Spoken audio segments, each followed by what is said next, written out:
Coucou tout le monde, j'espère que vous allez bien. Moi, je vais super bien. Voilà, ça faisait un bout que j'avais pas fait de vidéo sur notre chaîne, mais je suis de retour. Voilà, durant tout ce temps, j'ai appris beaucoup de choses. Je me suis formée, surtout en cosmétique. Voilà.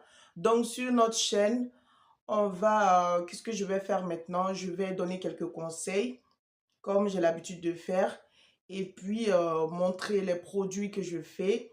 Et puis pour tous celles-là même qui sont intéressées, qui veulent se faire former ou qui veulent avoir des bases en cosmétique ou acheter des intrants, des produits cosmétiques, vous pourrez rentrer en contact avec moi. Voilà. De toute façon, je mettrai mon numéro en barre d'infos. Aujourd'hui, je veux parler de cette histoire de mariage. Voilà. Donc, dans nos sociétés, quand tu as un certain âge, que tu n'as pas un homme ou que tu ne vis pas en couple, déjà, tu es déjà catalogué. Moi, je veux dire à toutes celles-là même qui ne sont pas en couple ou qui chaque fois qu'elles sont dans les relations, ça ne marche pas. Moi, je veux leur dire que les histoires de mariage, c'est pas une fin en soi. Voilà. Dans la vie, quand tu es concentré sur quelque chose, quand tu es focalisé sur quelque chose, pour que cette chose arrive, c'est difficile. Voilà. Si tu ne fais pas attention, tu peux faire des bêtises, tu peux faire des mauvais choix, tu peux faire des choses que tu pourras regretter plus tard. Donc, si dans cette période de ta vie, tu n'as pas d'homme qui veuille bien t'épouser, parce que c'est les hommes qui épousent en fait, c'est les hommes. S'il n'y a pas d'homme qui te demande un mariage ou il n'y a pas d'homme qui veut vivre avec toi, moi je peux vous dire, mes chéris, ce n'est pas une fin en soi.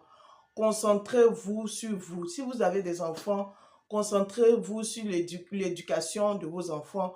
Concentrez-vous sur votre travail. Concentrez-vous sur tout ce qui est de beau dans votre vie.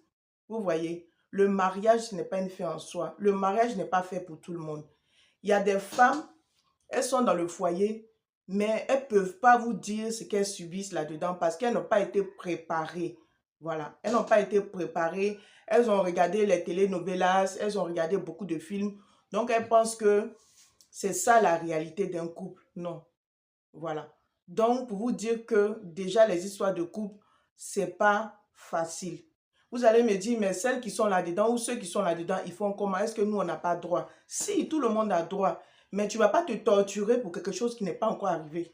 Tu ne vas pas te torturer aussi pour quelque chose que tu ne gagnes pas. Ce n'est pas pour cela que aussi, tu vas aller te vendre à un homme. Ou bien c'est pas à cause d'une bague ou bien à cause de quoi. Si Dieu t'a déjà donné des enfants, alhamdoulilah, on dit merci à Dieu. Occupe-toi de ces enfants-là. Si tu n'en as pas, là, c'est autre chose. Mais ce n'est pas une fin en soi. Je fais cette vidéo-là, c'est pour vous encourager. C'est pour vous encourager. Tout Dieu qui est là, quand il donne une bénédiction, elle n'est suivie d'aucun chagrin. Voilà. Donc, en voulant forcer pour avoir quelque chose dans ta vie, peut-être tu peux te retrouver dans une situation que tu vas regretter. Voilà. Parce que il y a des hommes, il y a des hommes, il y a beaucoup de nos jours, il y a des hommes qui sont manipulateurs. Voilà. Ils sont manipulateurs dans le sens où il sait que, il connaît ton histoire. Voilà. Il connaît ton histoire et il sait que, bon, c'est là. Si je la prends avec moi, elle va rester à la maison. Moi, je vais faire ce que je veux. Ou si je la prends avec moi, voilà, elle est coincée. Elle est devenue, c'est une vieille fille. Donc, si je la prends, voilà. Donc, ne tombez pas dans ce piège-là.